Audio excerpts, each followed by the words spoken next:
स्वाहा। ओम ह्रीं नमो अरिहंताणं सिद्धाणं सूर्यनमोज्जायनं सावनं मम रिद्धिवृद्धि समाहितं कुरु स्वाहा। ओम ह्रीं नमो अरिहंताणं सिद्धाणं सूर्यनमोज्जायनं सावनं मम रिद्धिवृद्धि समाहितं कुरु स्वाहा। ओम ह्रीं नमो अरिहंताणं सिद्धाणं सूर्यनमोज्जायनं सावनं मम रिद्धिवृद्धि समाहितं कुरु स्वाहा। सभी लोग हाथ जोड़े और लवंग हो तो लवंग से पुष्पार्चन करें। और रिद्धि सिद्धि मंत्र के लिए आपकी आज बुधवार है, बुद्धि की वृद्धि हो, रिद्धि की वृद्धि हो, समृद्धि की वृद्धि हो और यश कीर्ति की वृद्धि हो, इसलिए रिद्धि मंत्रों का पठन हो रहा है। हाथ जोड़ लीजिए। शांति धारा रिद्धि मंत्रों की शांति रिद्धि मंत्र। ओम ह्रीं नारम नमो जिनानम राम ह्रीं रुमा शिवसा प्रति चक्रे पटवी चक्राय ह्रोम जोम स्वाहा।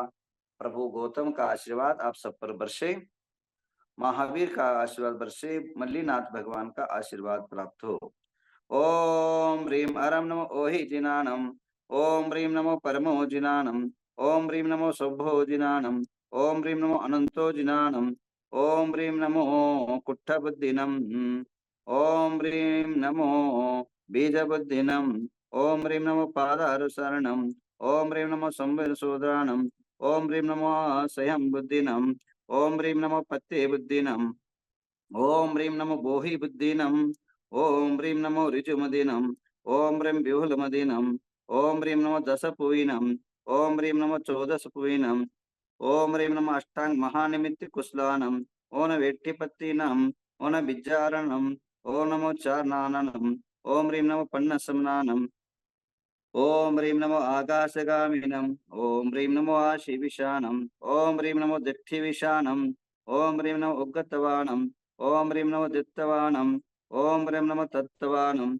ओम ह्रीं नमो महातवानम। ओम ह्रीं नमो घोरतवानम। ओम ह्रीं नमो घोरगुणानम। ओम ह्रीं नमो घोरप्रक्कानम।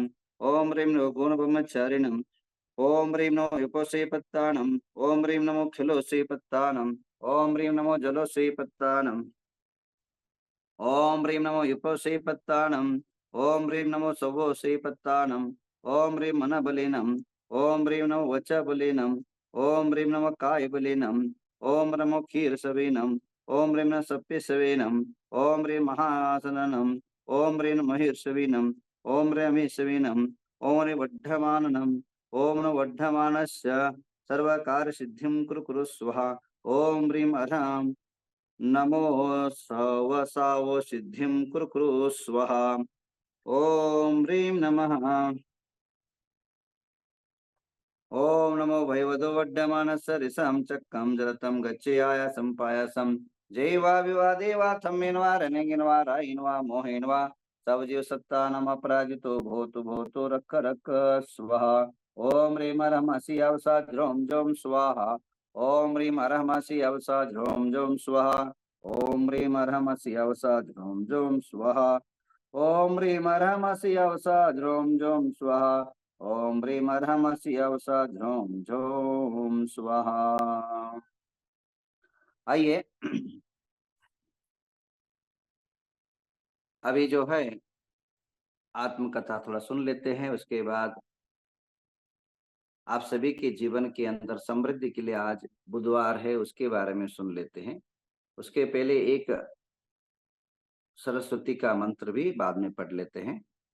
शांति धारा जितने भी जूम पर जुड़े हुए हैं उन सभी नवग्रह जूम पर उन सभी के नाम पर अभी शांति धारा और शुरू करते हैं।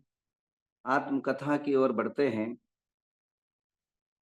मेरी उम्र लगभग टाइम होगी 12-13 साल की उम्र होगी और महावीर जयंती वैभव पूर्ण जो है पटना बिहार के अंदर होता है। और आपकी आने वाली महावीर जयंती भी आप सब बड़े ही देश में बड़े आज इस बार अनोखा होना चाहिए। इस बार महावीर जयंती विशेष होना चाहिए देश में, कारण भगवान महावीर को मोक्ष गए करीब 2550 वर्ष हो गए। 2500 वर्ष से भी ऊपर 50 वर्ष बीत गया है। मुस्लिम समाज की जागृति, मुस्लिम जन धर्म पैदा हुआ 400, उससे भी हजारों गुना हजारों वर्ष पूर्व जो है महावीर निर्वाण गए। तो 2600 वर्ष हो गए वो जन्म लेकर के, तो 75 वर्ष उनकी आयुष काल थी। तो निर्वाणी निर्वाणी जो है 2550 हो गया है। तो इस अवसर पर हर नगर के, हर ग्राम में, प्रत्येक महानगर के अंदर विशेष स्तर पर इस बार की महावीर जयंती होनी चाहिए, जिसे देश देखता रह जाए। सभी लोग अबाल वृद्ध प्रभावित हो, उत्साहित हो, आनंदित हो, माहौल को देख करके, आनंद की वातावरण को देख करके पापों का क्षय हो, कर्मों का विनाश हो। इसलिए महावीर जयंती आप सभी लोग एक विशेष अनुष्ठान हर एक घर के, हर एक गांव के लोग करना चाहिए, ऐसी एक प्लानिंग करना चाहिए, ऐसी मेरी भावना है। क्योंकि महावीर हमारे भगवान हैं और उनके शासन में जी रहे हैं। जिस प्रकार नरेंद्र मोदी जी के प्रधानमंत्री होने के कारण उनका शासन चल रहा है अभी, वैसे वो तो व्यवहारिक हुआ, आध्यात्मिक में हमारा जो जीवन में, हमारे मन के अंदर, अभी जो हमारे धर्म के अंदर जिनका शासन है वो भगवान महावीर का शासन है। और शासन नायक का हम सम्मान न करें, शासन नायक का अगर हम आदर न करें, शासन नायक का अगर हम पूजा अर्चा विशेष तौर पर नहीं करेंगे, तो हमारी समृद्धि संभव नहीं। महावीर से महाविकास की ओर नहीं जा सकते। निश्चित रूपे न हमारा विनाश होगा, महावीर या महाविनाश निश्चित रूपे न होगा। अगर महाविकास चाहते हो, महान समृद्धि चाहते हो, तो महावीर की जो है शासन जयंती है ना, वीर शासन के जो नायक है, वीर शासन जिन्होंने, वीर रूप जो शासन जिनने चलाया, ऐसे महावीर की जन्म कल्याणक और भगवान का कल्याणक है। आपका कल्याण होगा। जयंती को, महावीर जयंती को हम कल्याणक रूप में भी संबोधे जाते हैं। तो महावीर का कल्याणक, जन जन का कल्याण के लिए इसका उत्साह रूप में होना चाहिए। और वहां से जो है पटना के अंदर कार्यक्रम करके संघ जो है बिहार आरा की तरफ बढ़ा। बड़ा भयानक गर्मी था। मेरे जीवन में पहली बार राजस्थान की और उत्तर प्रदेश की इस बॉडी ने झेला था। हम चिलमिला उठा थे। हमारे यहाँ कर्नाटक के अंदर 36 डिग्री 40 डिग्री बहुत हो जाती है। 36 और 40 डिग्री के बाद बरसात शुरू हो जाता है। बहुत ज्यादा होने के बाद कल भी बरसात, परसों बरसात की वातावरण बन गया था। ज्यादा ही यहाँ, क्योंकि आजू बाजू कर्नाटक के चारों तरफ समुद्र है, तो समुद्र जो है ज्यादा ज्यादा हर एक 200 किलोमीटर 150 किलोमीटर इतने ही अंतर में समुद्र होने के कारण गर्मी ज्यादा होती जो है, भाप निकलता और बरसात जो है शुरू हो जाता है। इसलिए जो है यहाँ गर्मी ज्यादा नहीं होती, न ठंडी ज्यादा होती है, बरसात ज्यादातर होती है। और वो भी जो है कर्नाटक के जो समुद्री इलाका है वहां ज्यादा बरसात होती है। समुद्र से 150-200 फुट के बाद उतना कोई वहाँ, यहाँ बरसात भी में मध्यम होता है, जो भी लोगों की आवश्यकता है उतना हो जाता है। बट इस बार जो है दुष्काल हो गया है, इस बार बरसात ही नहीं था। और हम अपेक्षा करते हैं आने वाली जो जो समय है वह समृद्धशाली बनने के लिए बरसात, प्रभु से प्रार्थना करते हैं। सभी को भी पानी की हाहाकार मच रहा है, बेंगलोर जैसी सिटियों में पानी पीने को नहीं मिल रहा है। तो ऐसे समय पर जो है हम प्रभु से प्रार्थना जरूर करते हैं कि सभी को अनुकूलता हो और इस बार बरसात बड़े ही जोर से बरसात बरसे और सभी की जो पिपासा है वह मिटा सके। और आरा के आने के बाद इतना भयानक गर्मी शुरू हो गया, बॉडी जो है झेल नहीं पा रहा था। मैं ब्रह्मचारी था, वहां की स्थिति इतनी खराब थी उस टाइम पर, 87 की बात है, 88 के बीच की बात है। इतनी परिस्थिति खराब थी, इतनी खराब परिस्थिति थी कि रात को भी लाइट नहीं और दिन को भी लाइट। दिन में गर्मी लगती थी, तड़प उठते थे, और रात को जो है मच्छर जो है सोने नहीं देते थे। दिन में भी शांति नहीं और रात में भी शांति नहीं। और रोड पर चढ़े तो गड्ढा, आदमी अंदर घुस जाए तो पता न पड़े। ऐसी वो कंडीशन बिहार बेहाल हो गया था। अभी शायद बहुत सुधर गया है, बहुत अच्छा बन गया बोलते हैं, परंतु मेरी हमारी स्थिति पर बिहार की जो है बेहाल था, पूरा पूरा बर्बाद था। और पूरा जो है कचरा गंदा, और उसके बाद अस्त व्यस्तता रोड के अंदर, पूरा गड्ढा, और रात के अंदर लाइट नहीं, दिन के अंदर लाइट नहीं, और कब आता था कब जाता था पता नहीं। जैसे आपकी उम्र का कोई गारंटी नहीं, वहाँ करंट का कोई गारंटी नहीं था। तो अब गर्मी जैसी ज्यादा बढ़ती थी, तो इतनी गर्मी के कारण होता, कम से कम 40-50 साधु थे, बड़े जो है गर्मी में जो है भयानक तपस्या हो जाता था। और रूम जो है जहाँ है वहीं रहना पड़ता था। नीचे जो है एक आधो रूम नीचे थे धर्मशाला में, एक धर्मशाला था आरा का धर्मशाला, तो नीचे एक आधो रूम थे, बाकी सब ऊपर थे, पतला शेड था। तप जाते थे साधु, पर तो भी शांत स्वभाव से। उस सारे कर्नाटक के अधिकतम साधु थे, तो शांत भाव से उस गर्मी को सहन करना बहुत ही मुश्किल था, तो भी साधु लोग शांत चित्त प्रसन्न चित्त से अपने अध्ययन और अध्यापन में समय वो लोग निकालते थे। और हम तो ब्रह्मचारी थे, छोटे थे, और छोटी होने के कारण चंचलताएं बहुत होती थी, और हम कभी ऊपर कभी नीचे, कभी आजू कभी बाजू। हम तो क्या है बंदर की तरह उधर उधर छलांग लगाते थे।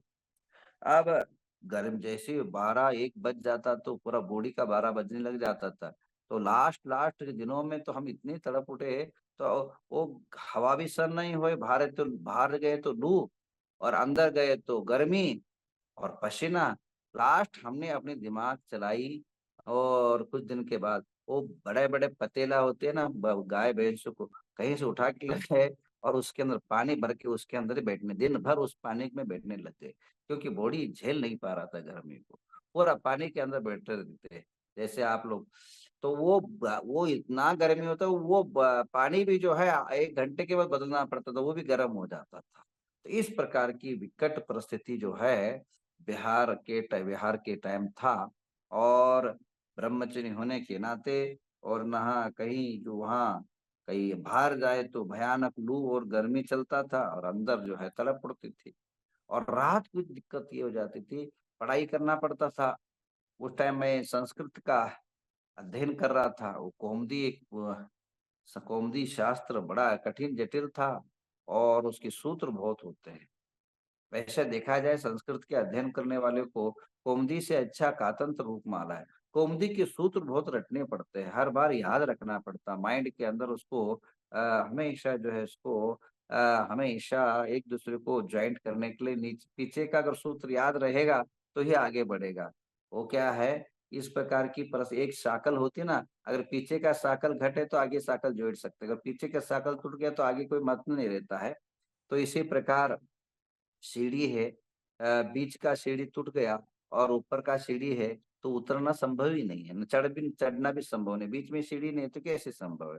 वैसे जो है कौमुदी जो है शास्त्र जो होता है इस प्राकृत का पानी का, बहुत कठिन था। उसकी उस टाइम पर एक कातंत्र रूपमाला थोड़ा थोड़ा उस टाइम अनुवाद नहीं हुआ था, तो संस्कृत से संस्कृत वो भी दिक्कत थी। उसके बाद अनुवाद हुए, पहले तो अनुवाद भी नहीं होता था, तो संस्कृत हम थोड़े बहुत रात भर रट लेते थे, सूत्र रट लेते थे, सूत्र रटते थे, सुबह रटते थे, शाम को भूल जाते थे, क्योंकि देह में शांति नहीं है, मन में शांति नहीं है, माइंड में शांति नहीं है, क्योंकि गर्मी का बड़ा आक्रमण। और रात को दिक्कत ये हो जाती, जैसे ही रात हो जाते ना, गाना सुनाने आ जाते थे सारे, और इधर कान में गाना, इधर कान में गाना, और जो है बॉडी पर इंजेक्शन लगाना, ये मच्छर शुरू कर देते थे। और बड़े बड़े मच्छर थे, बड़े बड़े जो है वो वहाँ गंदगी ज्यादा थी, तो गंदगी ज्यादा होने से मच्छरों का पैदावार भी ज्यादा हो गया था। रात भर जो है थोड़ा सा रात को ऊपर सोना, छत में सोना पड़ता था, वो छत में भी हमको छोड़ते नहीं थे। कभी इंडिस लगा, पूरा सुबह सुबह जो है ला पूरा बॉडी जो है सूज जाता था। इतनी जो है दंश मशक परिचय जो है ब्रह्मचर्य में सहना पड़ा था। वो याद आता है, वो दिन याद आ जाता है तो शरीर जो है एकदम अछिम सा हो जाता है। तो इस प्रकार की जो है परिस्थितियाँ